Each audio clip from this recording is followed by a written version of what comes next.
Ang Batangas Police Provincial Office o BPPO noong Biyernes sa ilalim ng pamumuno ni Police Colonel Marlon V. Rufo, Provincial Director na nagdaas ng 2026 Women's Month Masquerade Ball sa Batangas City Convention Center sa lungsod ng Batangas. Dumalo sa aktibidad ang mga miyembro ng Batangas Officers Ladies Club na nagsuot ng mga maskara at mga formal na kasuotan at pinangunahan ito ni Ginang Leia Rufo, tagapayo ng Ladies Club at lahat ng babaeng tauhan ng Provincial Headquarters.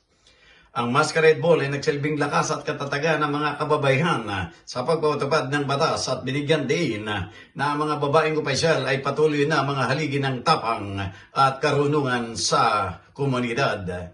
Sa kabila ng mga pagdiriwang, ang puso ng gabi na kaugat sa pagkakapatiran at pagkakilala sa propesyon.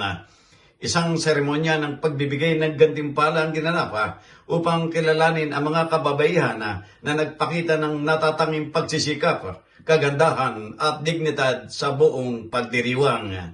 Ang kaganapan ay nagbigay ng pambihirang pagkakataon para sa mga babaeng tauhan ng Provincial Headquarters kasama ang Batangas Ladies Club upang palakasin ang ugnayan at itaguyod ang pagkakaisa ng kapangyarihan ng kababaihan sa Batangas PPO.